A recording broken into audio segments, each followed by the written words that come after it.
Hello everyone, welcome to complex engineering. तो अभी हम लोग बात करने वाले इलेक्ट्रोमैकेनिकल एनर्जी कन्वर्जन के बारे में। बहुत इंपॉर्टेंट कॉन्सेप्ट है इलेक्ट्रिकल मशीन में इलेक्ट्रोमैकेनिकल एनर्जी कन्वर्जन। तो यहाँ पर ये इलेक्ट्रोमैकेनिकल एनर्जी कन्वर्जन का मतलब क्या होता है? Conversion of electrical energy into mechanical energy is known as electromechanical energy conversion. Electrical energy का जो कन्वर्जन होगा मैकेनिकल एनर्जी में, या फिर बोल सकते हैं मैकेनिकल एनर्जी का जो कन्वर्जन होगा इलेक्ट्रिकल एनर्जी में, इसी को ही हम लोग बेसिकली बोलते हैं इलेक्ट्रोमैकेनिकल एनर्जी कन्वर्जन। यहाँ पर अगर हम लोग देखें इलेक्ट्रिकल एनर्जी का कन्वर्जन मैकेनिकल एनर्जी में, या फिर मैकेनिकल एनर्जी का कन्वर्जन इलेक्ट्रिकल एनर्जी में, इसी को ही हम लोग बेसिकली बोलते हैं इलेक्ट्रोमैकेनिकल एनर्जी कन्वर्जन। यहाँ पर अगर हम लोग देखें डिवाइस या फिर हम लोग बोल सकते हैं मशीन जो कि इलेक्ट्रोमैकेनिकल एनर्जी कन्वर्जन कर सकते हो, उसको हम लोग बेसिकली बोलते हैं इलेक्ट्रोमैकेनिकल कन्वर्जन मशीन। यहाँ पर अगर हम लोग देखें डिवाइस या फिर बोल सकते हैं machine which can do electromechanical energy conversion, machine जो कि इलेक्ट्रोमैकेनिकल एनर्जी कन्वर्जन करती है उसको हम लोग बेसिकली बोलते हैं इलेक्ट्रोमैकेनिकल एनर्जी कन्वर्जन मशीन। जैसे फॉर एग्जांपल हो गया इलेक्ट्रोमैकेनिकल एनर्जी कन्वर्जन मशीन का अगर हम लोग एग्जांपल कंसिडर करें, मोटर हो गया, जनरेटर हो गया। मोटर के केस में इनपुट में हम लोग देते हैं इलेक्ट्रिकल एनर्जी, और मोटर क्या करती है? इलेक्ट्रिकल एनर्जी को मैकेनिकल एनर्जी में कन्वर्ट करती है। तो यहाँ पर ये जो मोटर है वो है electromechanical energy conversion device. Similarly generator हो गया, गैल्वेनोमीटर हो गया। जनरेटर के केस में इनपुट में हम लोग देते हैं मैकेनिकल एनर्जी, आउटपुट में हमें मिलती है इलेक्ट्रिकल एनर्जी। तो जो जनरेटर है वो मैकेनिकल एनर्जी को इलेक्ट्रिकल एनर्जी में कन्वर्ट करने का काम करता है। वहाँ पर ये जो जनरेटर है वो भी है इलेक्ट्रोमैकेनिकल एनर्जी कन्वर्जन डिवाइस। यहाँ पर अगर हम लोग देखें हमारी मशीन जो होती है इलेक्ट्रिकल मशीन, मोटर हो गया, जनरेटर हो गया, ये एनर्जी को एक फॉर्म से दूसरे फॉर्म में कन्वर्ट करने का काम करती है। हमें पता है जो एनर्जी उसको हम लोग क्रिएट ही नहीं कर सकते। दुनिया में कोई भी ऐसी मशीन नहीं है जो कि एनर्जी को क्रिएट कर रही हो। कोई भी जो मशीन होती है वो एक एनर्जी को दूसरे एनर्जी में कन्वर्ट कर रही होती है। जैसे फॉर एग्जांपल जो मोटर होती है वो इलेक्ट्रिकल एनर्जी को मैकेनिकल एनर्जी में कन्वर्ट कर रही होती है। जो जनरेटर होता है वो मैकेनिकल एनर्जी को इलेक्ट्रिकल एनर्जी में कन्वर्ट कर रहा होता है। सिमिलरली गैल्वेनोमीटर भी इलेक्ट्रोमैकेनिकल एनर्जी कन्वर्जन वाली मशीन है। गैल्वेनोमीटर के केस में क्या होता है? इनपुट में हम लोग देते हैं इलेक्ट्रिकल एनर्जी, और आउटपुट में जो नीडल है उसका आपको मिलेगा डिफ्लेक्शन। तो आउटपुट में आपको मिलेगा मैकेनिकल आउटपुट। तो यहाँ पर अगर हम लोग देखें डिवाइस जो कि इलेक्ट्रोमैकेनिकल एनर्जी कन्वर्जन कर सकते हैं, ऐसे जो डिवाइस होते हैं इसको हम लोग बोलते हैं इलेक्ट्रोमैकेनिकल एनर्जी कन्वर्जन डिवाइस, या फिर बोल सकते हैं इलेक्ट्रोमैकेनिकल एनर्जी कन्वर्जन मशीन। यहाँ पर अगर हम लोग देखें इलेक्ट्रोमैकेनिकल एनर्जी कन्वर्जन जो हो रहा है हमारी मशीन में, उसके लिए जो रिस्पॉन्सिबल फैक्टर है वो है कपलिंग मीडियम। और जो कपलिंग मीडियम है वो है क्या? जो कपलिंग मीडियम है वो है magnetic field in case of electrical machine. क्योंकि हमारी जो इलेक्ट्रिकल मशीन है ये है क्या? ये है मैग्नेटिक सर्किट। और मैग्नेटिक सर्किट को कपल करने का काम कौन करता है? Coupling medium. और जो कपलिंग मीडियम है वो है क्या? वो है मैग्नेटिक फील्ड। तो magnetic field as a coupling medium, जो मैग्नेटिक फील्ड है वो कपलिंग मीडियम है। मैग्नेटिक फील्ड को हम लोग as a coupling medium use करते हैं in electrical machine for energy conversion. यहाँ पर अगर हम लोग देखें electromechanical energy conversion occur due to coupling medium. ये जो इलेक्ट्रोमैकेनिकल एनर्जी कन्वर्जन है वो होता है कपलिंग मीडियम की वजह से। यहाँ पर अब ये कपलिंग मीडियम का मतलब क्या होता है? यहाँ पर अगर हम लोग देखें coupling medium is a field, magnetic field which is necessary to produce force या फिर टॉर्क इन अ मशीन। तो कपलिंग मीडियम ये कपलिंग मीडियम की वजह से आपकी जो मशीन होती है वो फोर्स या फिर आप बोल सकते हो टॉर्क जनरेट कर पाती है। मोस्ट इंपॉर्टेंट जो कपलिंग मीडियम होता है, ये कपलिंग मीडियम के हेल्प से coupling medium interact with both electrical domain and mechanical domain for energy conversion. यहाँ पर अगर आप देखो, अगर आप मोटर का केस कंसिडर करो तो इनपुट में आप दोगे इलेक्ट्रिकल एनर्जी और आउटपुट में आपको कौन सी एनर्जी मिलेगी? Mechanical energy. तो मोटर के केस में आपको दो डोमेन मिल रहा है, इलेक्ट्रिकल डोमेन और यहाँ पर ये मैकेनिकल डोमेन। तो यहाँ पर ये इलेक्ट्रिकल डोमेन और ये मैकेनिकल डोमेन में इलेक्ट्रिकल डोमेन और मैकेनिकल डोमेन के साथ इंटरैक्ट करने का काम कौन करता है? कपलिंग मीडियम करता है। तो यहाँ पर अगर हम लोग देखें जो कपलिंग मीडियम होता है वो इंटरैक्ट करता है दोनों डोमेन के साथ, इलेक्ट्रिकल डोमेन और mechanical domain in case of motor, और हमारे जनरेटर के केस में अगर हम लोग देखें मैकेनिकल डोमेन और इलेक्ट्रिकल डोमेन। यहाँ पर अगर हम लोग देखें सिंपल वर्ड में मैं आपको बोलूँ, यहाँ पर ये इलेक्ट्रिकल डोमेन और मैकेनिकल डोमेन जो एनर्जी कन्वर्जन है इलेक्ट्रोमैकेनिकल एनर्जी कन्वर्जन के लिए, जो इलेक्ट्रिकल डोमेन और जो मैकेनिकल डोमेन है उसमें क्या करना होता है? हमें इंटरैक्ट करना होता है। और ये इंटरैक्ट करने का काम कौन करता है? इंटरैक्ट करने का काम करता है बेसिकली कपलिंग मीडियम। जैसे फॉर एग्जांपल अगर हम आपको एक सिंपल सा एग्जांपल दूँ, आपको अपने फ्रेंड के साथ इंटरैक्ट करना है with the help of mobile phone. यहाँ पर अगर आप देखो, आप अपने फ्रेंड के साथ बात करना चाहते हो, आप अपने फ्रेंड के साथ इंटरैक्ट करना चाहते हो, और आपका जो फ्रेंड है वो दूर है, तो आप कैसे इंटरैक्ट कर पाओगे? With the help of mobile phone. तो यहाँ पर ये जो मोबाइल फ़ोन है वो आपको और आपके फ्रेंड को एक दूसरे के साथ इंटरैक्ट करवा रहा है। मोबाइल फ़ोन आपका जो डिवाइस है वो आपको और आपके फ्रेंड को एक दूसरे से इंटरैक्ट करा रहा है। सिमिलरली यहाँ पर अगर आप देखो ये जो कपलिंग मीडियम है वो इलेक्ट्रिकल डोमेन और मैकेनिकल डोमेन को एक दूसरे के साथ इंटरैक्ट कराने का काम करता है। तो ये बहुत इंपॉर्टेंट है, आगे आप एडवांस कॉन्सेप्ट में पढ़ोगे ये कपलिंग मीडियम का क्या रोल होता है और अच्छी तरीके से पढ़ोगे। तो जो कपलिंग मीडियम है वो इंटरैक्ट करता है दोनों डोमेन में, इलेक्ट्रिकल डोमेन और मैकेनिकल डोमेन में एनर्जी कन्वर्जन के लिए। एनर्जी कन्वर्जन के लिए इलेक्ट्रोमैकेनिकल एनर्जी कन्वर्जन के लिए इलेक्ट्रिकल डोमेन और मैकेनिकल डोमेन में इंटरैक्ट करना पड़ता है, और वो इंटरैक्शन का काम कौन करता है? वो इंटरैक्शन का काम ही करता है कपलिंग मीडियम। यहाँ पर अभी अगर हम लोग देखें यहाँ पर ये एनर्जी कन्वर्जन का प्रिंसिपल क्या है, एनर्जी कन्वर्जन का प्रिंसिपल क्या है? Principle of energy conversion as per principle energy, ये प्रिंसिपल के अकॉर्डिंग इलेक्ट्रोमैकेनिकल एनर्जी कन्वर्जन का प्रिंसिपल क्या है? इलेक्ट्रोमैकेनिकल एनर्जी कन्वर्जन के प्रिंसिपल के according as per principle energy can be convert from one form to another form. जो energy है उसको हम लोग कन्वर्ट कर सकते हैं एक फॉर्म से दूसरे फॉर्म में, जो एनर्जी उसको हम लोग क्रिएट नहीं कर सकते।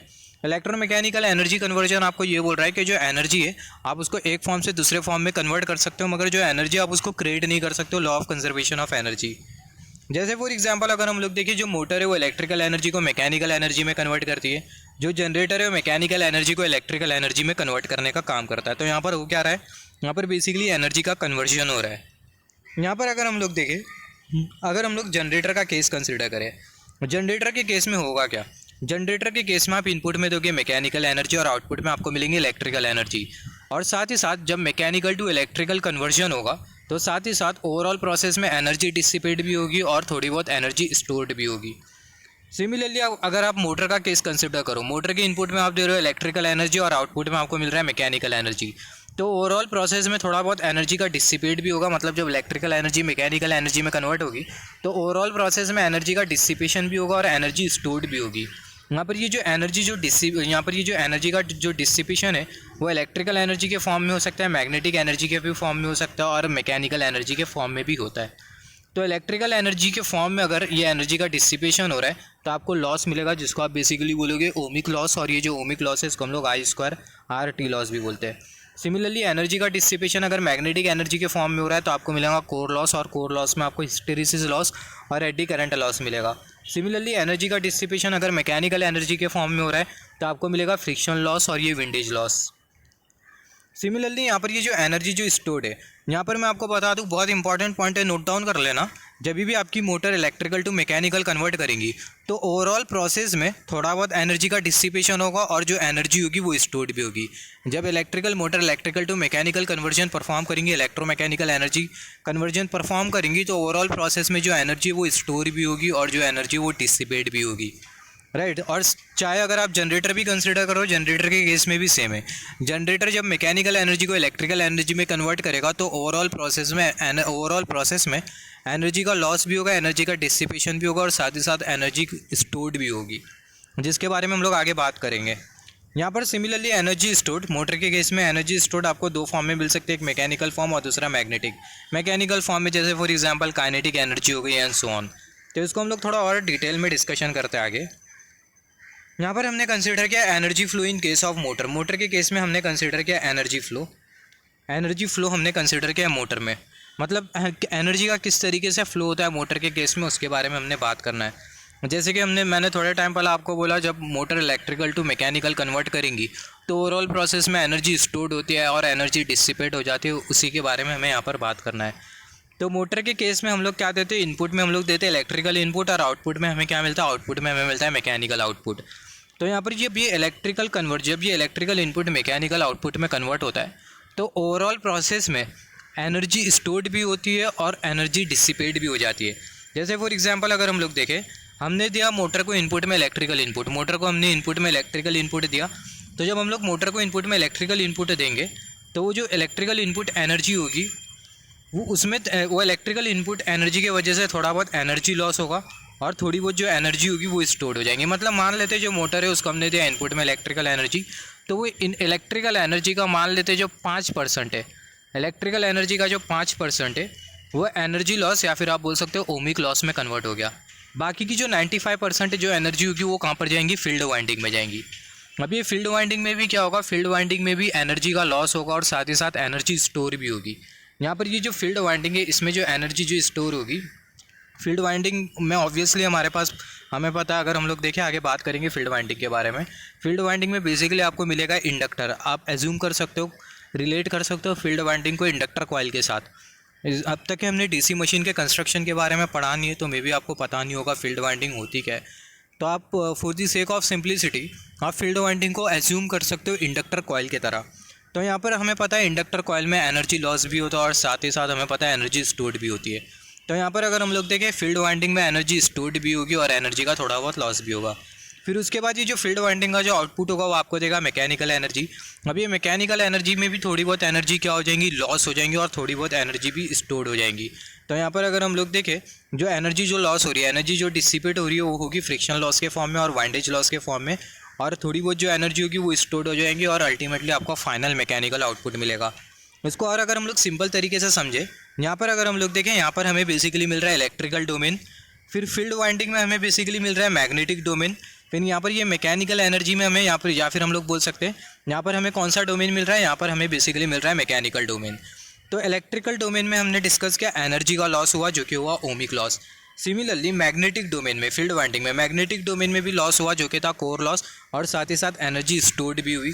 Similarly at the last mechanical domain में देखें, मैकेनिकल डोमेन में भी लॉस हुआ जो कि था फ्रिक्शन लॉस और विंडेज लॉस, और साथ ही साथ एनर्जी स्टोर्ड भी हुई, और लास्ट में जाके आपको फाइनल आउटपुट मिला जो कि है मैकेनिकल आउटपुट। तो यहाँ पर बहुत हद तक ही क्लियर है। आप अगर ऐसा सोच रहे हो कि मोटर को हम लोग दे देते इनपुट और मोटर हमें इनपुट में हम लोग दे देते इलेक्ट्रिकल और आउटपुट में हमें मैकेनिकल एनर्जी मिल जाती है, मगर ये जो इलेक्ट्रिकल टू मैकेनिकल जो कन्वर्जन है इसमें बहुत बार एनर्जी का लॉस होता है और बहुत बार एनर्जी स्टोर्ड होती है। जैसे कि हमने डिस्कस किया इलेक्ट्रिकल डोमेन में एनर्जी का होगा लॉस ओमिक लॉस, फिर मैग्नेटिक डोमेन में एनर्जी लॉस भी होगा और आपको एनर्जी स्टोर्ड भी मिलेंगी। सिमिलरली मैकेनिकल डोमेन में भी एनर्जी लॉस होगी और एनर्जी स्टोर्ड भी होगी। यहाँ पर अगर हम लोग देखें एनर्जी स्टोर्ड होगी और एनर्जी लॉस भी होगा जो कि होगा फ्रिक्शन लॉस और वाइंडेज लॉस। तो यहाँ पर कुछ इस तरीके से एनर्जी का फ्लो होता है in case of electrical motor. यहाँ पर अगर हम लोग देखें in motor coupling field absorb energy from electrical domain in terms of back EMF and deliver energy in mechanical domain. यहाँ से आपको पता चल गया होगा, जैसे कि मैंने आपको थोड़े टाइम पहले बोल रहा था, जो कपलिंग फील्ड होती है वो क्या करती है, इंटरैक्शन का काम करती है इलेक्ट्रिक फील्ड और मैग्नेटिक फील्ड के बीच में। जैसे कि सिंपल सा एग्जांपल, आपका जो मोबाइल फ़ोन है वो आपकी बातें आपके दोस्त तक के पहुंचाएगा, और सिमिलरली सेम मोबाइल फ़ोन आपके दोस्त की बातें आप तक के पहुंचाएगा, राइट। सिमिलरली यहाँ पर अगर आप देखो मोटर के केस में जो कपलिंग फील्ड होती है, या फिर आप बोल सकते हो कपलिंग मीडियम जो कि है मैग्नेटिक फील्ड, मोटर के केस में जो कपलिंग फील्ड होती है वो इलेक्ट्रिकल एनर्जी को एब्जॉर्ब करती है। कौन से डोमेन में से, इलेक्ट्रिकल डोमेन में से या फिर मैकेनिकल डोमेन में से, इलेक्ट्रिकल डोमेन में से obviously, in terms of back EMF, right. तो यहाँ पर ये जो कपलिंग फील्ड है वो एनर्जी को एब्जॉर्ब कर रही है इलेक्ट्रिकल डोमेन में से, राइट। तो ऑब्वियसली ये जो एनर्जी होगी इसको कहीं ना कहीं डिलीवर करेंगी कपलिंग फील्ड। तो यहाँ पर ये जो कपलिंग फील्ड एनर्जी जो एब्जॉर्ब कर रही है इलेक्ट्रिकल डोमेन में से इन टर्म्स ऑफ बैक ईएमएफ, तो ये जो एनर्जी है उसे कहाँ पर डिलीवर करेगी, मैकेनिकल डोमेन में डिलीवर करेगी इन terms of develop torque, right. आगे हम लोग बात करेंगे डेवलप टॉर्क का मतलब क्या होता है। तो यहाँ पर अगर हम लोग देखें मोटर के केस में जो कपलिंग फील्ड होती है वो एनर्जी को एब्जॉर्ब करती है इलेक्ट्रिकल डोमेन में से इन टर्म्स ऑफ बैक ईएमएफ, और वो जो सेम जो एनर्जी होती है उसे क्या करती है, डिलीवर करती है मैकेनिकल डोमेन में इन terms of develop torque, right. जैसे कि आपका जो मोबाइल फ़ोन है आपकी आवाज़ को क्या करेगा, रिकॉर्ड करेगा आप में से, फिर उसके बाद आपकी जो आवाज़ है आपके दोस्त तक के सेंड कर देगा। सेम आप यहाँ पर भी कंसिडर कर सकते हो एग्जांपल, वहाँ पर ये जो कपलिंग फील्ड है वो क्या कर रही है, इलेक्ट्रिकल डोमेन में से एनर्जी को एब्जॉर्ब कर रही है इन टर्म्स ऑफ बैक ईएमएफ, और उसको डिलीवर कर दे रही है मैकेनिकल डोमेन में इन टर्म्स ऑफ डेवलप टॉर्क। यहाँ पर अगर आप देखो मोटर के केस में आपको एक इक्वेशन मिलेगा जिसको आप बेसिकली बोलोगे एनर्जी बैलेंस इक्वेशन, जो कि आपको आगे काम आने वाला है।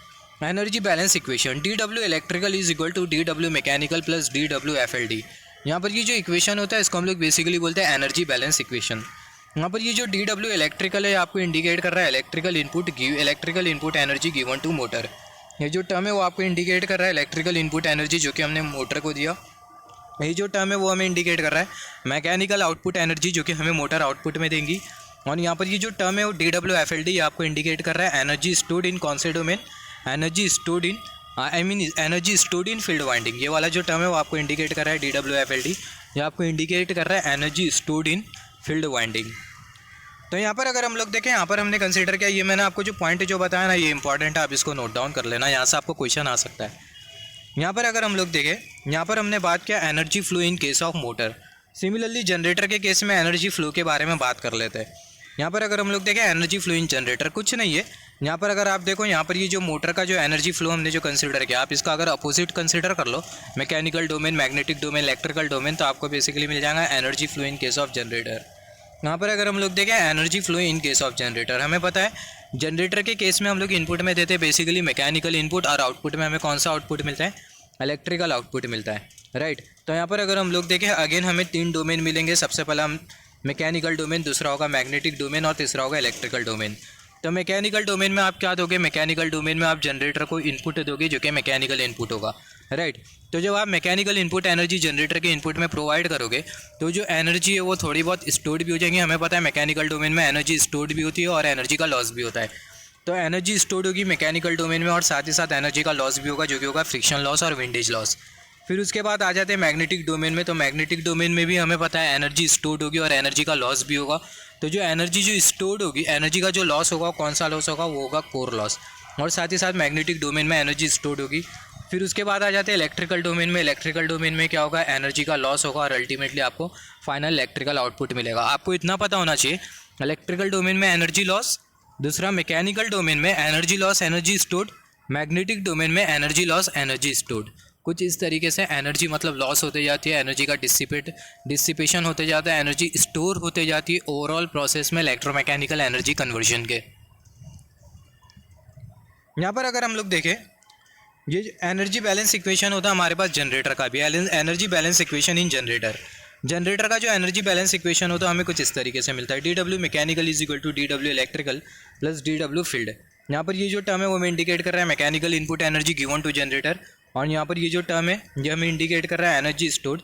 DW फील्ड हमें इंडिकेट कर रहा है एनर्जी स्टोर्ड इन दी फील्ड वाइंडिंग। सिमिलरली अगर हम लोग देखें, यहाँ पर अगर हम लोग देखें कपलिंग फील्ड, जनरेटर के केस में भी ऑब्वियसली आपको कपलिंग फील्ड मिलेंगी। यहाँ पर अगर हम लोग देखें जनरेटर के केस में coupling field in electrical domain, coupling field generate EMF in electrical domain and torque in mechanical domain. यहाँ पर अगर हम लोग देखें, जैसे कि हमने बात किया था थोड़े टाइम पहले, मोटर के केस में जो कपलिंग फील्ड थी इलेक्ट्रिकल एनर्जी को एब्जॉर्ब कर रही थी इलेक्ट्रिकल डोमेन में से इन टर्म्स ऑफ बैक EMF, और वो इलेक्ट्रिकल एनर्जी को डिलीवर कर दे रही थी मैकेनिकल डोमेन में इन टर्म्स ऑफ डेवलप टॉर्क।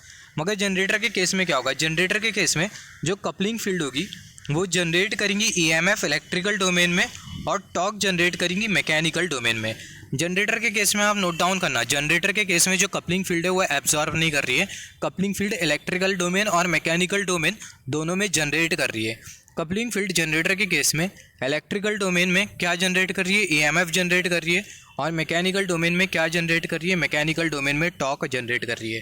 तो यहाँ पर अगर हम लोग देखें coupling field generate EMF in electrical domain, जो कपलिंग फील्ड है इलेक्ट्रिकल डोमेन में EMF जनरेट कर रही है और मैकेनिकल डोमेन में क्या जनरेट कर रही है, टॉर्क जनरेट कर रही है। Once again I am repeating the same point, very very important. यहाँ पर जो मोटर है, मोटर के केस में जो कपलिंग फील्ड होती है इलेक्ट्रिकल डोमेन में से इलेक्ट्रिकल एनर्जी को एब्जॉर्ब करती है इन टर्म्स ऑफ बैक EMF और उसको डिलीवर कर देती है मैकेनिकल डोमेन में इन टर्म्स ऑफ डेवलप टॉर्क, या फिर आप बोल सकते हो जनरेट कर देती है मैकेनिकल डोमेन में इन terms of develop torque. Similarly generator के केस में क्या होगा, जनरेटर के केस में जो कपलिंग फील्ड होगी वो जनरेट करेंगी EMF इलेक्ट्रिकल डोमेन में और मैकेनिकल डोमेन में क्या जनरेट करेंगी, डेवलप टॉर्क जनरेट करेंगी, टॉर्क जनरेट करेंगी। यहाँ पर अगर हम लोग देखें in motor develop torque support rotation and load torque opposes rotation. यहाँ पर सबसे पहले आपको पता होना चाहिए, यहाँ पर हमने कंसिडर किया ये है मोटर, आई होप आपको पता हो गया होगा टॉर्क का मतलब क्या होता है, राइट। टॉर्क का मतलब क्या होता है आई होप आपको पता होगा। यहाँ पर हमने रोटेशन के साथ एसोसिएटेड जो फोर्स होता है उसको हम लोग बेसिकली बोलते हैं टॉर्क। अगर लीनियरली अगर कोई भी ऑब्जेक्ट का अगर डिस्प्लेसमेंट हो रहा है तो ऐसे केस में उसके पीछे रिस्पॉन्सिबल फैक्टर होता है फोर्स। मगर अगर कोई ऑब्जेक्ट का डिस्प्लेसमेंट हो रहा है, एंगुलर डिस्प्लेसमेंट हो रहा है, तो उसके पीछे जो रिस्पॉन्सिबल फैक्टर होता है वो फोर्स नहीं होता, उसके पीछे जो रिस्पॉन्सिबल फैक्टर होता है वो होता है टॉर्क। अगर कोई चीज़ अगर घूम रही है तो आप ऐसा नहीं बोलोगे कि उसके ऊपर फोर्स लग रहा है, उसके ऊपर टॉर्क लग रहा है, आप ऐसा बोलोगे, राइट। तो जब भी मोटर का शाफ्ट घूम रहा होता है तो ऐसे केस में जो शाफ्ट होता है उसके ऊपर 3 टॉर्क एक्ट कर रहे होते हैं। पहला जो टॉर्क होता है वो होता है डेवलप टॉर्क, दूसरा जो टॉर्क होता है वो होता है शाफ्ट टॉर्क, और तीसरा जो टॉर्क होता है वो होता है इलेक्ट्रोमैग्नेटिक टॉर्क। तो ये तीनों टॉर्क के बारे में हम लोग इन डेप्थ एनालिसिस करेंगे आगे DC मशीन के कॉन्सेप्ट में। तो यहाँ पर अगर हम लोग देखें मोटर के केस में, in motor develop torque support rotation and load torque oppose rotation. यहाँ पर अगर हम लोग देखें ये मोटर के केस में जो टॉर्क जो डेवलप हो रहा है वो क्या करेगा, ये जो टॉर्क जो डेवलप हो रहा है मोटर हमारी करती क्या है, इनपुट में हम लोग देते हैं इलेक्ट्रिकल एनर्जी और आउटपुट में हमें मिलती है मैकेनिकल एनर्जी। अभी जो मैकेनिकल एनर्जी होती है उसको हम लोग क्या करते हैं, वो मैकेनिकल एनर्जी का हम लोग क्या करते हैं, वो मैकेनिकल एनर्जी को हम लोग आगे सप्लाई करते थे। मैकेनिकल एनर्जी को आगे सप्लाई कर देते हैं मतलब वो जो मैकेनिकल एनर्जी होती है उसके साथ हम लोग कोई भी लोड कनेक्ट कर देते हैं, राइट, कोई भी लोड कनेक्ट कर देते हैं और वो जो लोड होता है वो ऑपरेट हो रहा होता है, राइट। तो यहाँ पर अगर हम लोग देखें, यहाँ पर ये जो मोटर का जो आउटपुट है मैकेनिकल आउटपुट, इसको हम लोग क्या कर रहे हैं, इसको हम लोग आगे सप्लाई कर रहे हैं या फिर हम लोग बोल सकते हैं डिलीवर कर रहे हैं। तो यहाँ पर ये जो डेवलप टॉर्क हमने जो कंसिडर किया, ये जो डेवलप टॉर्क होता है वो क्या करता है, ये बेसिकली एनर्जी को डिलीवर करता है। और कोई भी क्वांटिटी जो कि एनर्जी को डिलीवर करती है उसके साथ हम लोग एसोसिएट करते हैं सपोर्ट, और कोई भी चीज़ जो कि एनर्जी को एब्जॉर्ब करती है तो उसके साथ हम लोग एसोसिएटेड कर देते हैं टर्म अपोज। तो यहाँ पर अगर हम लोग देखें मोटर के केस में जो डेवलप टॉर्क होता है वो रोटेशन को क्या करता है, सपोर्ट करता है, क्योंकि जो डेवलप टॉर्क है वो करता है क्या, ये एनर्जी को बेसिकली करता है डिलीवर। और जो लोड टॉर्क होता है वो क्या करता है, रोटेशन को करता है अपोज। सिमिलरली जनरेटर के केस में जो प्राइम मूवर का जो टॉर्क होता है वो रोटेशन को सपोर्ट करता है और जो डेवलप टॉर्क होता है वो रोटेशन को क्या करता है, अपोज करता है। तो यहाँ पर अगर हम लोग देखें जनरेटर के केस में प्राइम मूवर क्या होता है, यहाँ पर ये जनरेटर और यहाँ पर ये प्राइम मूवर। प्राइम मूवर कोई भी प्लांट हो सकता है, जैसे कि थर्मल पावर प्लांट हो गया, हाइड्रो इलेक्ट्रिक पावर प्लांट हो गया, डीजल पावर प्लांट हो गया या फिर डीजल जनरेटर हो गया, कुछ भी हो सकता है, डीजल पावर प्लांट हो गया, तो ये कुछ भी हो सकता है prime mover, right. Prime mover is anything which will make this shaft rotate. तो यहाँ पर अगर हम लोग देखें, यहाँ पर हमने कंसिडर किया मोटर और जनरेटर, दोनों के केस में हमें मिल रहा है डेवलप टॉर्क। मोटर के केस में भी हमें मिल रहा है डेवलप टॉर्क और जनरेटर के केस में भी हमें मिल रहा है डेवलप टॉर्क। मोटर के केस में जो डेवलप टॉर्क है वो क्या करेगा, आगे जो मैकेनिकल लोड होगी उसे क्या करेगा, पावर को सप्लाई करेगा, एनर्जी को सप्लाई करेगा, एनर्जी को डिलीवर करेगा। तो यहाँ पर ये जो डेवलप टॉर्क है वो क्या करेगा, रोटेशन को सपोर्ट करेगा। तो जो डेवलप टॉर्क होता है वो रोटेशन को सपोर्ट करता है। रोटेशन को क्यों सपोर्ट करता है, शाफ्ट के रोटेशन को सपोर्ट करता है डेवलप टॉर्क। क्यों सपोर्ट करता है, क्योंकि जो डेवलप टॉर्क होता है पावर डिलीवर करता है आगे मैकेनिकल लोड को। यहाँ पर ये जो लोड टॉर्क होता है वो क्या करता है, अपोज करता है, ये रोटेशन को अपोज करता है, क्योंकि जो लोड टॉर्क होता है ये बेसिकली पावर को करता है एब्जॉर्ब। और सिमिलरली जनरेटर के केस में जो प्राइम मूवर टॉर्क होता है वो क्या करता है, रोटेशन को करता है सपोर्ट। जो प्राइम मूवर टॉर्क होता है वो रोटेशन को करता है सपोर्ट, क्योंकि जो प्राइम मूवर टॉर्क है वो एनर्जी को करता है डिलीवर। और यहाँ पर ये जो डेवलप टॉर्क है वो क्या करता है, ये जो डेवलप टॉर्क है वो एनर्जी को करता है अपोज, क्योंकि जो डेवलप टॉर्क है वो करता है एनर्जी को absorb in case of generator. तो आपको पता होना चाहिए मोटर के केस में जो डेवलप टॉर्क होता है वो रोटेशन को सपोर्ट करता है, जनरेटर के केस में जो प्राइम मूवर टॉर्क होता है वो रोटेशन को सपोर्ट करता है। यहाँ पर अभी हम लोग कंसिडर कर लेते हैं सिस्टम, जो कि होगा हमारा सिंगली एक्साइटेड सिस्टम। यहाँ पर अगर हम लोग देखें, हम लोग यहाँ पर सिस्टम कंसिडर कर लेते हैं जो कि होगा हमारा singly excited system. Singly excited system मतलब आपका एक ऐसा सिस्टम होगा जिसमें एक ही सोर्स आपको मिलेगा। यहाँ पर अगर हम लोग देखें, electromagnetic system has only one source. अगर इलेक्ट्रोमैग्नेटिक सिस्टम का अगर एक ही सोर्स होता है तो ऐसे केस में हमारा जो इलेक्ट्रोमैग्नेटिक सिस्टम है उसको हम लोग बेसिकली बोल सकते हैं सिंगली एक्साइटेड सिस्टम। जैसे फॉर एग्जांपल अगर हम लोग देखें, यहाँ पर हमने कंसिडर किया इलेक्ट्रोमैग्नेट, ये हमने कंसिडर किया ये है फेरोमैग्नेटिक मटेरियल, और ये फेरोमैग्नेटिक मटेरियल के ऊपर हमने कुछ इस तरीके से जो कॉइल है उसको हमने वुंड किया है, और यहाँ पर ये हमने लगा दिया स्विच, और यहाँ पर ये हमने लगा दिया वोल्टेज सोर्स। तो यहाँ पर आपको कितना सोर्स दिखाई दे रहा है, एक ही सोर्स दिखाई दे रहा है। तो ये रीज़न की वजह से जो इलेक्ट्रोमैग्नेटिक सिस्टम है इसको हम लोग बेसिकली बोल सकते हैं सिंगली एक्साइटेड सिस्टम।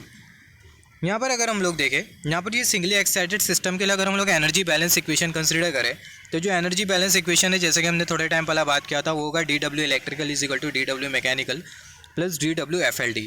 यहाँ पर अगर हम लोग देखें, यहाँ पर हमें कोई मैकेनिकल वर्क डन नहीं दिखाई दे रहा है, मतलब कोई हमें मूविंग पार्ट नहीं दिखाई दे रहा है।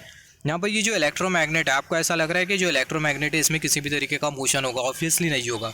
यहाँ पर जब हम लोग ये वाइंडिंग को एनर्जाइज करेंगे तो वाइंडिंग के थ्रू करंट फ्लो होगा, और ये जो कॉइल होगी वो स्टैटिक होगी, मतलब ट्रांसफार्मर वाला केस आपको यहाँ पर मिलेगा, स्टेशनरी वाला केस, स्टैटिक वाला केस आपको मिलेगा। तो यहाँ पर बहुत अच्छे की क्लियर है, आपका जो सिस्टम है वो स्टैटिक है। अगर आपका सिस्टम अगर स्टैटिक होता है ऐसे कि इसमें जो DW मैकेनिकल होगा वो कैसा मिलने वाला है, ज़ीरो मिलने वाला है। तो यहाँ पर ये जो टर्म होगा DW मैकेनिकल आपको कैसा मिलेगा, ज़ीरो मिलेगा, क्योंकि आपका जो सिस्टम है वो कैसा है, स्टैटिक, या फिर आप बोल सकते हो आपका जो सिस्टम है वो स्टेशनरी है। तो यहाँ पर अगर आप देखो, यहाँ पर ये जो टर्म है वो क्या हो जाएगा, ज़ीरो। तो जो DW इलेक्ट्रिकल होगा किसके बराबर में होगा, DW FLD के, मतलब पावर एब्सॉर्ब के बराबर में होगा, एनर्जी एब्सॉर्ब के बराबर में होगा। यहाँ पर अगर हम लोग देखें DW इलेक्ट्रिकल ये किसके बराबर में, DW FLD के बराबर में।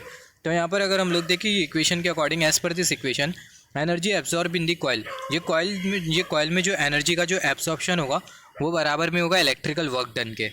यहाँ पर अगर हम लोग देखें डी डब्ल्यू इलेक्ट्रिकल, ये हमें क्या इंडिकेट कर रहा है, इलेक्ट्रिकल वर्क डन। और यहाँ पर ये जो टर्म है वो आपको इंडिकेट कर रहा है एनर्जी एब्जॉर्ब बाय कॉइल। तो यहाँ पर ये जो कॉइल जो एनर्जी जो एब्जॉर्ब करेंगे वो एक्जैक्टली बराबर में होने वाला है इलेक्ट्रिकल वर्क डन के। यहाँ पर अगर हम लोग देखें जो डी डब्ल्यू इलेक्ट्रिकल हमने जो कंसिडर किया है, इसके लिए आपको दो इंपॉर्टेंट रिलेशन मिलेंगे, बहुत इंपॉर्टेंट है। D W electrical is equal to I D psi, जो साई होता है वो आपको इंडिकेट करता है फ्लक्स लिंकेज। और यहाँ पर ये D W electrical is equal to F D phi.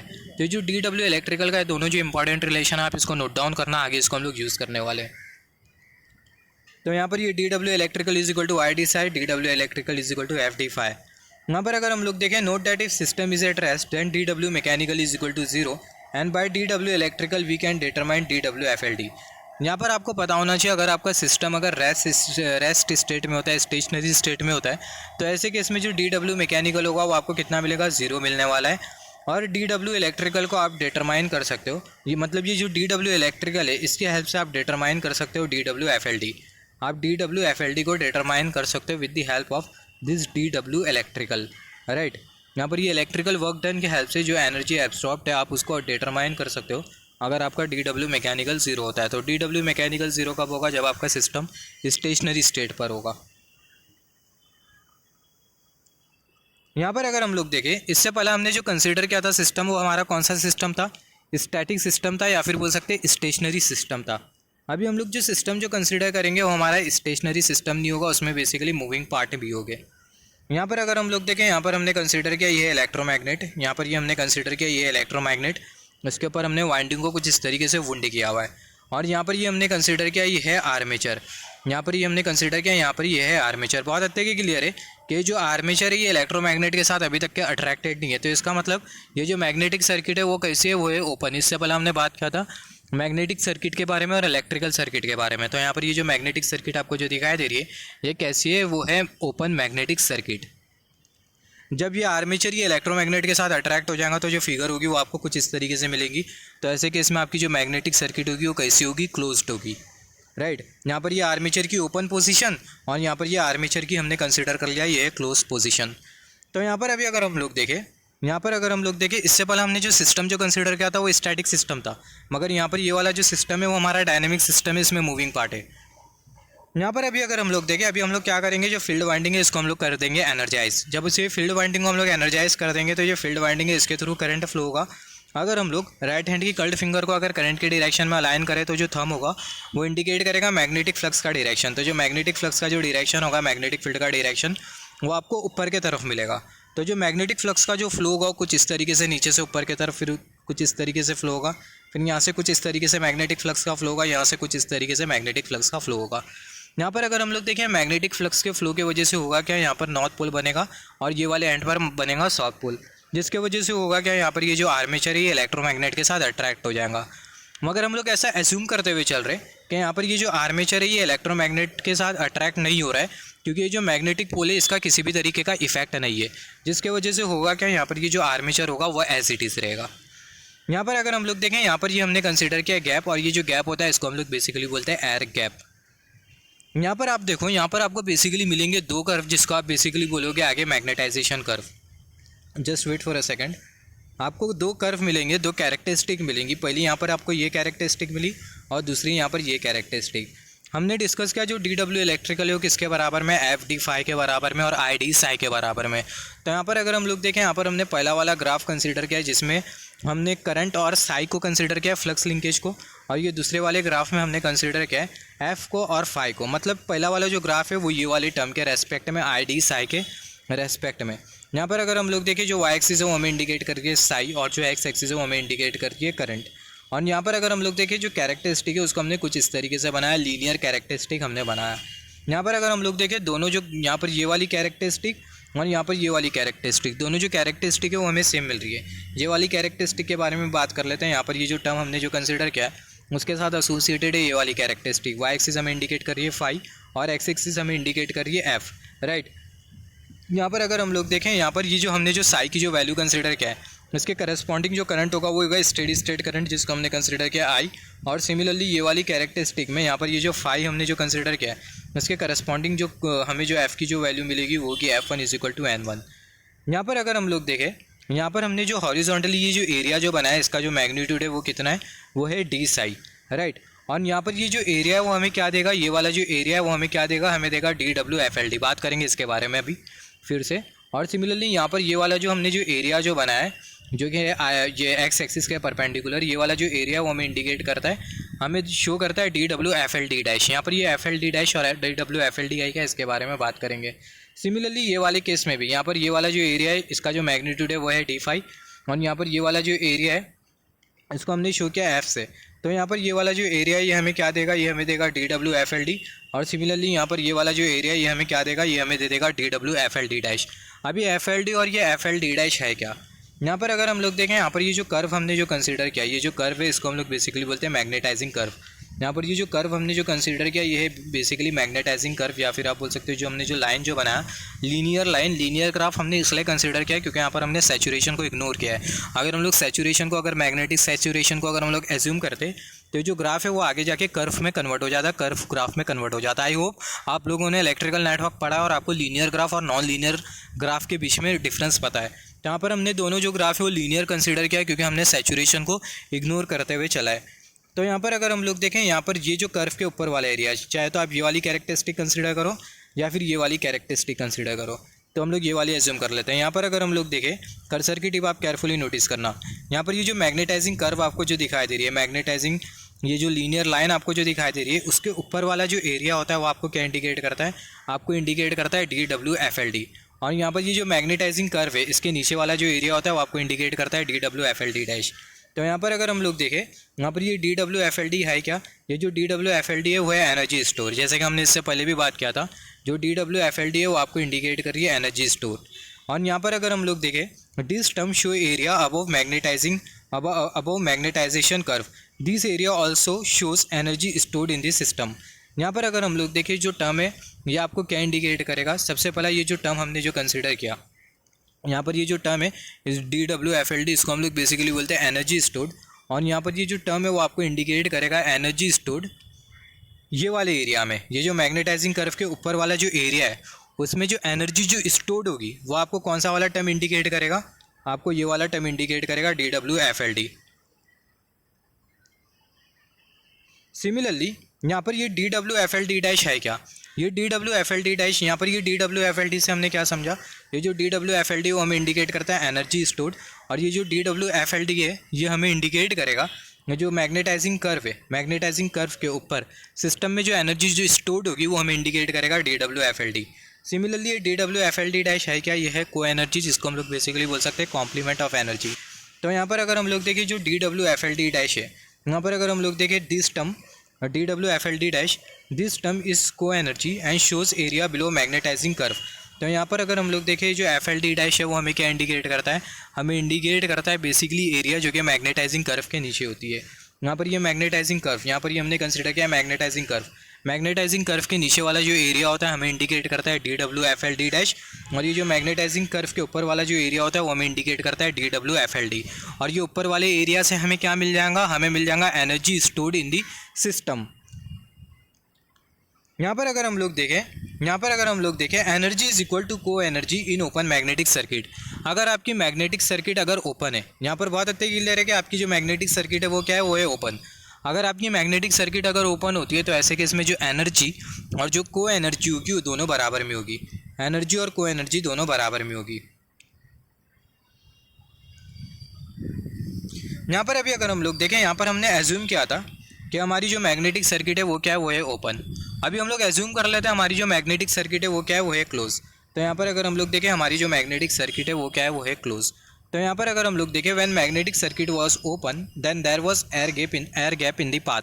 जब हमारी मैग्नेटिक सर्किट ओपन थी तो ऐसे केस में हमें क्या मिल रहा था, हमें मिल रहा था एयर गैप, जिसके वजह से due to which reluctance of flux path is high, जिसके वजह से जो फ्लक्स पाथ का जो रिलक्टेंस था, जिसको आप रेसिस्टेंस से कंपेयर कर सकते हो, वो हाई था। Hence slope of magnetization curve was very small. यहाँ पर आप देखो जो स्लोप आपको जो दिखाई दे रही है यहाँ पर ये मैग्नेटाइजेशन कर्व की जो स्लोप आपको जो दिखाई दे रही है वो आपको कम मिलेंगी, राइट। यहाँ पर आप स्लोप को कैसे आइडेंटिफाई करोगे, यहाँ पर ये वाली कर्व की अगर मैं आपको स्लोप बताऊँ, यहाँ पर अगर आप देखो ये स्लोप हमने कंसिडर किया और यहाँ पर आप एज्यूम कर सकते हो टीटा एंगल, यहाँ पर हमने शो किया टीटा एंगल, यहाँ पर हमने कंसिडर किया ये टीटा एंगल।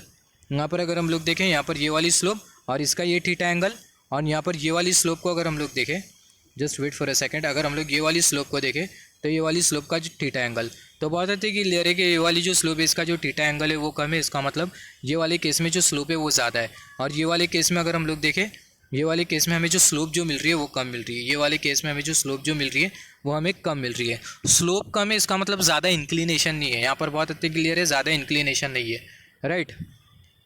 और यहाँ पर अगर हम लोग देखें ये वाली कैरेक्टरिस्टिक में स्लोप ज़्यादा है, इसका मतलब यहाँ पर आपको बहुत ज़्यादा इंक्लिनेशन दिखाई दे रही है, यहाँ पर आपको बहुत ज़्यादा इंक्लाइन स्लोप दिखाई दे रही है। तो यहाँ पर अगर हम लोग देखें जैसे कि हमने बात किया था जब मैग्नेटिक सर्किट हमारी ओपन होती है तो ऐसे केस में होता क्या, एयर गैप होता है। यहाँ पर अगर हम लोग देखें एयर गैप था पाथ में, जिसके वजह से जो हमारी जो फ्लक्स थी उसका जो रिलक्टेंस था वो ज़्यादा था, मतलब फ्लक्स को ज़्यादा रिलक्टेंस मिल रहा था, right. When magnetic circuit was open, जब सर्किट ओपन थी तो एयर गैप था पाथ में, जिसके वजह से फ्लक्स के रास्ते में ज़्यादा रिलक्टेंस आ रहा था, राइट। जिसके वजह से आपको जो मैग्नेटाइजेशन जो कर्व जो मिल रही थी उसकी जो स्लोप थी वो कम थी। मगर क्लोज सर्किट के केस में there was no air gap due to which reluctance will कम और परमिएबिलिटी ज़्यादा होगी। क्लोज सर्किट के केस में आपको यहाँ पर कोई एयर गैप दिखाई दे रही है क्या, यहाँ पर हमें एयर गैप दिखाई दे रही थी ओपन सर्किट के केस में, मगर क्लोज सर्किट के केस में हमें कोई एयर गैप नहीं दिखाई दे रही है। क्लोज सर्किट के केस में कोई हमें एयर गैप नहीं दिखाई दे रही है, इसका मतलब क्या है कि जो रिलक्टेंस है वो कम होगा, रिलक्टेंस कम होगा इसका मतलब क्या, परमिएबिलिटी ज़्यादा होगी।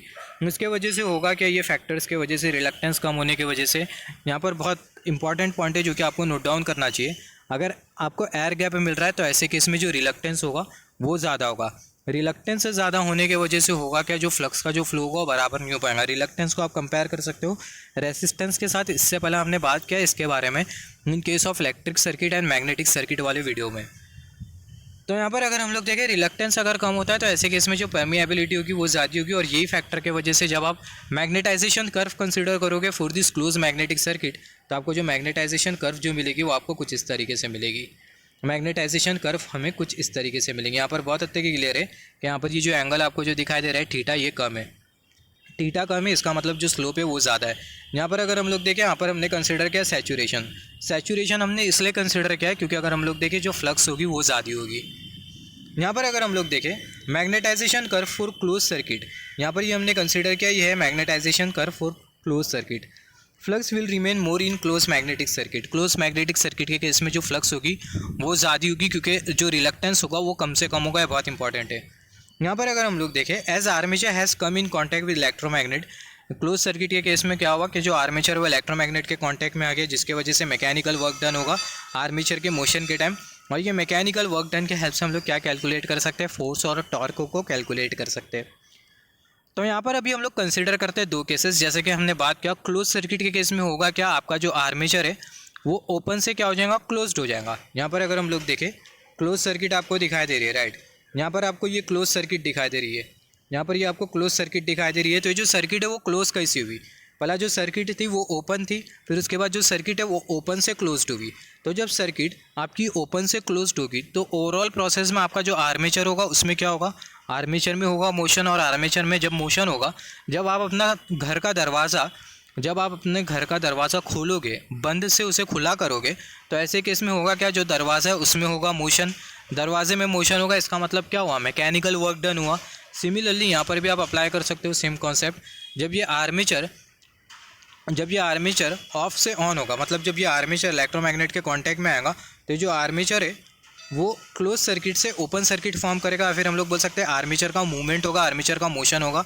तो जब आर्मेचर का मोशन होगा तो ऐसे केस में होगा मैकेनिकल वर्क डन, और वो जो मैकेनिकल वर्क डन है मैकेनिकल वर्क डन की हेल्प से जो फोर्स और जो टॉर्क है उसको हम लोग कैलकुलेट कर सकते हैं।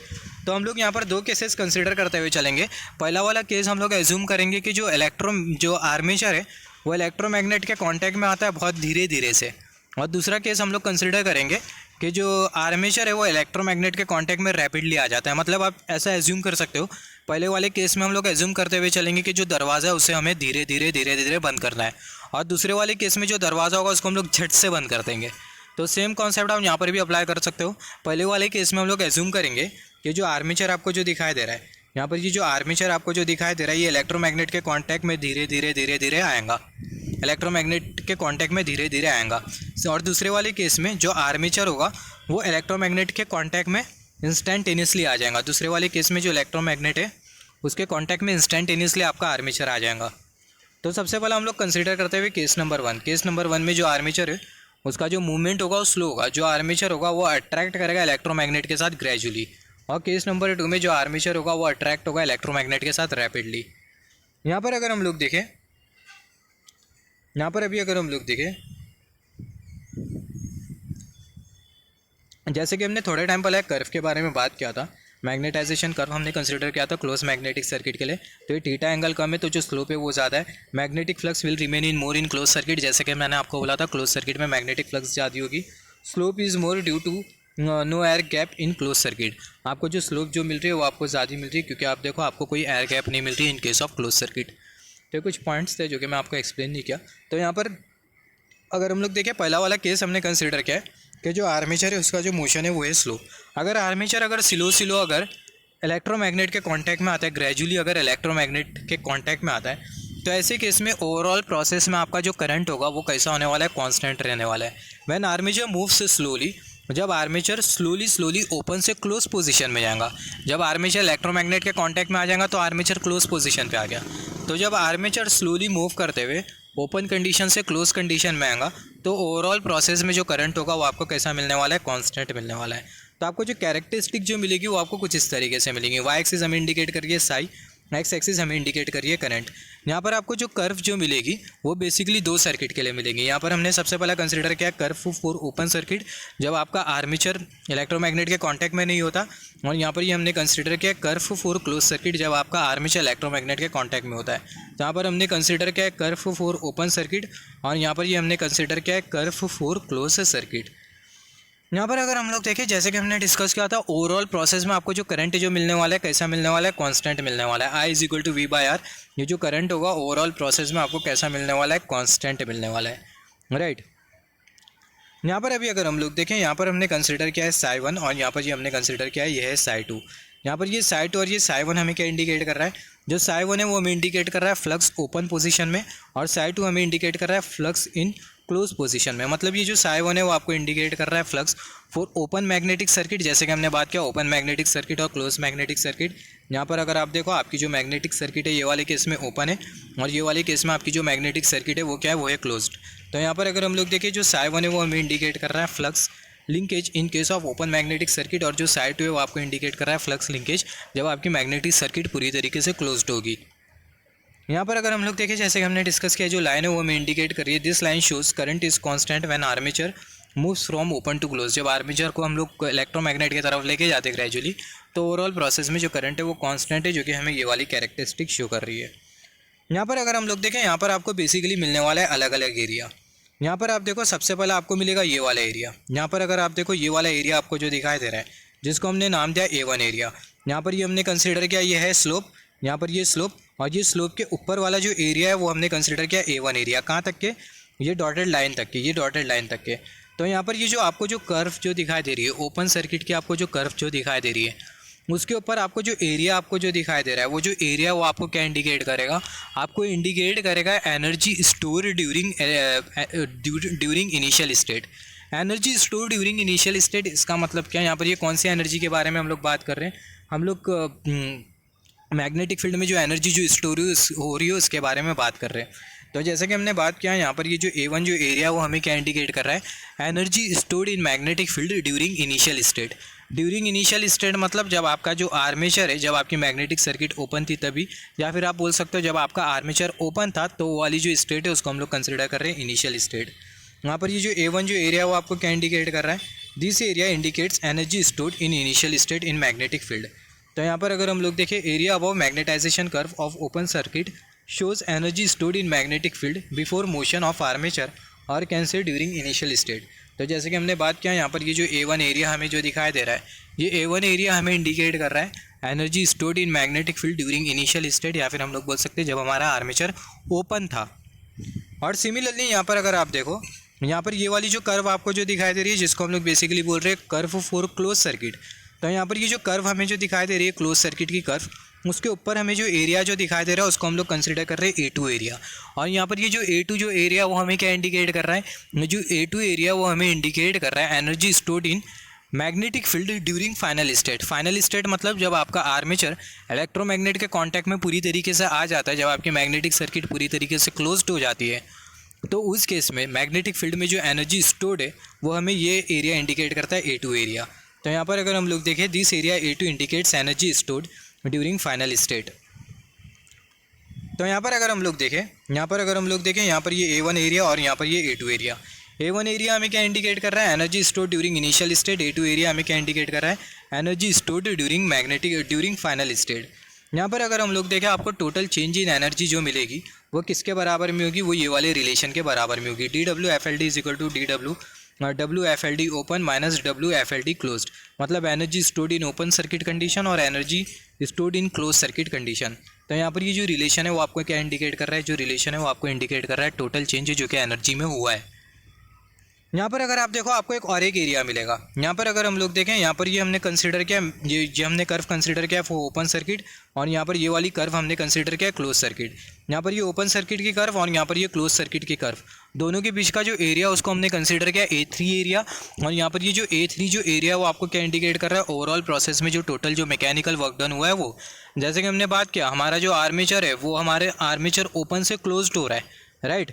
तो ओवरऑल प्रोसेस में मैकेनिकल वर्क डन होगा, तो जो मैकेनिकल वर्क डन है वो ये A3 एरिया हमें इंडिकेट करेगा। तो A3 एरिया में क्या इंडिकेट कर रहा है, this area is in between curve of close circuit and open circuit. यहाँ पर ये मैग्नेटाइजेशन कर्व ओपन सर्किट की, और यहाँ पर ये हमने कंसिडर किया मैग्नेटाइजेशन कर्व कौन से सर्किट की, क्लोज सर्किट की। मैग्नेटाइजेशन कर्व ओपन सर्किट की और यहाँ पर ये मैग्नेटाइजेशन कर्व क्लोज सर्किट की। तो दोनों के बीच का जो एरिया ये हमें इंडिकेट कर रहा है total work done in entire process, जो कि होगा मैकेनिकल वर्क डन। तो ये जो एरिया है in between curve of close circuit and open circuit, this area is indicating mechanical work done of armature. ये जो एरिया वो हमें इंडिकेट कर रहा है मैकेनिकल वर्क डन, आर्मेचर का mechanical work done. Mechanical work done is equal to difference of electrical work done and energy store. यहाँ पर आपको पता होना चाहिए, जो मैकेनिकल वर्क डन होता है वो किसके बराबर में होता है, मैकेनिकल वर्क डन बराबर में होता है इलेक्ट्रिकल वर्क डन के, और एनर्जी स्टोर्ड के बराबर में होता है। यहाँ पर अगर हम लोग देखें, मैकेनिकल वर्क डन ये बराबर में होता है electrical work done minus energy stored के। ये WMECH हमें क्या इंडिकेट कर रहा है, mechanical work done. W elect हमें क्या इंडिकेट कर रहा है, electrical work done. Delta WFLD हमें क्या इंडिकेट कर रहा है, हमें इंडिकेट कर रहा है एनर्जी स्टोर्ड। यहाँ पर अगर हम लोग देखें, यहाँ पर आपको एक और एक एरिया मिलेगा जो कि होगा A4 एरिया। यहाँ पर ये A4 एरिया आपको क्या इंडिकेट करेगा, जैसे कि हमने यहाँ पर बात किया, जो मैकेनिकल वर्क डन है किसके बराबर में होगा, DW इलेक्ट्रिकल वर्क डन के बारे में। यहाँ पर हमने सब चीज़ों के बारे में बात किया, energy stored in magnetic field during initial state, during final state, हमने मैकेनिकल वर्क डन के बारे में बात किया। मैकेनिकल वर्क डन ये A3 एरिया के बराबर में होगा, मगर हमने इलेक्ट्रिकल वर्क डन के बारे में नहीं बात किया। यहाँ पर अगर हम लोग देखें, डॉटेड लाइन आपको जो दिखाई दे रही है, ये डॉटेड लाइन आपको जो दिखाई दे रही है यहाँ पर, और ये वाली डॉटेड लाइन आपको जो दिखाई दे रही है, तो ये साई 2 की डॉटेड लाइन और यहाँ पर ये साई 1 की डॉटेड लाइन, दोनों के बीच का जो एरिया होगा वो आपको क्या इंडिकेट करेगा, इलेक्ट्रिकल वर्क डन। तो यहाँ पर अगर हम लोग देखें, उसको हमने यहाँ पर कुछ इस तरीके से शो किया है। यहाँ पर ये साई 2 और यहाँ पर ये हमने कंसिडर किया साई 1, इसके बीच में जो एरिया होगा वो होगा A4 एरिया, और ये जो A4 जो एरिया वो हमें क्या इंडिकेट करेगा, हमें इंडिकेट करेगा इलेक्ट्रिकल वर्क डन। तो यहाँ पर अगर आप देखो, इंपॉर्टेंट पॉइंट नोट डाउन कर लेना। यहाँ पर ये जो हमने जो कंसिडर किया है, यहाँ पर ये हमने कर्व कंसिडर किया ओपन सर्किट की, यहाँ पर ये magnetization curve for open circuit, इसके ऊपर वाला जो एरिया होगा वो आपको इंडिकेट करेगा energy stored in magnetic field during initial state. और यहाँ पर हमने कंसिडर किया magnetisation curve for close circuit, या magnetisation curve for close circuit के ऊपर वाला जो एरिया होगा वो आपको क्या इंडिकेट करेगा, energy stored in magnetic field during final state. और यहाँ पर आप देखो, यहाँ पर ये वाली कर्व और ये वाली कर्व, दोनों के बीच का जो एरिया A3 एरिया है आपको क्या इंडिकेट करेगा, टोटल मैकेनिकल वर्क डन आपको इंडिकेट करेगा जब आर्मेचर क्लोज से ओपन से क्लोज होगा जब आर्मेचर आपका। और सिमिलरली यहाँ पर ये जो A4 जो एरिया वो आपको इंडिकेट करेगा इलेक्ट्रिकल वर्क डन। तो यहाँ पर हमने कंसिडर किया था केस नंबर 1, जिसमें जो आर्मेचर है वो कैसा मूव हो रहा था, जो आर्मेचर है वो ग्रेजुअली मूव हो रहा था, मतलब धीरे धीरे मूव हो रहा था। अभी हम लोग कंसिडर करेंगे केस नंबर 2, जिसमें आपका जो आर्मेचर होगा वो इंस्टेंटेनियसली अट्रैक्ट कर जाएगा इलेक्ट्रोमैग्नेट के साथ। केस नंबर 2 हमने कंसिडर किया armature attract with electromagnet rapidly, जो आर्मेचर है वो इलेक्ट्रोमैग्नेट के साथ रैपिडली अट्रैक्ट हो जाएगा। तो ऐसे केस में क्या होगा, ऐसे केस में जो फ्लक्स होगी वो कांस्टेंट होगी आर्मेचर के मोशन के टाइम, बहुत इंपॉर्टेंट पॉइंट है, हमने दो केस कंसीडर किया। पहले वाले केस में हमने ये एज्यूम किया कि जो आर्मेचर है वो धीरे धीरे मूव कर रहा है, तो ऐसे केस में करंट कांस्टेंट था। दूसरे वाले केस में हमने कंसीडर किया कि जो आर्मेचर है, आर्मेचर रैपिडली मूव करके और जो आर्मेचर है वो मैग्नेट के साथ अट्रैक्ट हो गया। तो ऐसे केस में फास्ट मूवमेंट के केस में, आर्मेचर के फास्ट मूवमेंट के केस में फ्लक्स कांस्टेंट रहेगी, आर्मेचर के स्लो मूवमेंट के केस में करंट कांस्टेंट रहेगा। यहाँ पर अगर हम लोग देखें, in this case φm will remain constant during motion of armature. तो यहाँ पर आप देखो, यहाँ पर उसको अगर हम लोग कैरेक्टरिस्टिक के हेल्प से शो करें तो कैरेक्टरिस्टिक हमें कुछ इस तरीके से मिलेंगी। यहाँ पर ये magnetization curve for open circuit, और यहाँ पर ये हमने कंसीडर कर लिया magnetization curve for close circuit. यहाँ पर ये पॉइंट एक्स और यहाँ पर ये पॉइंट वाई हमने कंसीडर किया पॉइंट एक्स, इसका क्या सिग्निफिकेंस है इसके बारे में बात करेंगे। यहाँ पर जैसे कि हमने डिस्कस किया था, जो फ्लक्स होगी वो कांस्टेंट रहने वाली है इंस्टेंटेनियस मूवमेंट में, फास्ट मूवमेंट के केस में। तो यहाँ पर अगर हम लोग देखें, जो कांस्टेंट फ्लक्स वाली जो लाइन है वो ये वाली लाइन है। अगेन यहाँ पर अगर हम लोग देखें, यहाँ पर ये magnetization curve for close circuit और ये magnetization curve for open circuit, दोनों के बीच का जो एरिया वो हमें क्या इंडिकेट कर रहा है, mechanical work done. This area again give mechanical work done during motion of armature. यहाँ पर अगर हम लोग देखें, note that when operating point move from point X to point Y, जब ऑपरेटिंग पॉइंट को हम लोग मूव करेंगे पॉइंट एक्स से पॉइंट वाई के तरफ, तो ऐसे केस में होगा क्या, या फिर जब हम लोग पॉइंट एक्स से पॉइंट वाई के तरफ जाएंगे तो जो आर्मेचर होगा वो बेसिकली क्लोज पोजीशन पर होगा and entire system will remain in static state, और पूरा जो सिस्टम होगा वो आपका स्टैटिक स्टेट में रहेगा। जब आर्मेचर आपका पूरी तरीके से अट्रैक्ट हो जाएगा इलेक्ट्रोमैग्नेट के साथ, तो ऐसे केस में आपका जो सिस्टम होगा वो स्टैटिक स्टेट में रहेगा। और जब आपका सिस्टम स्टैटिक स्टेट में होता है तो ऐसे केस में जो मैकेनिकल वर्क डन आपको जो मिलेगा वो आपको कैसा मिलेगा, जीरो मिलेगा।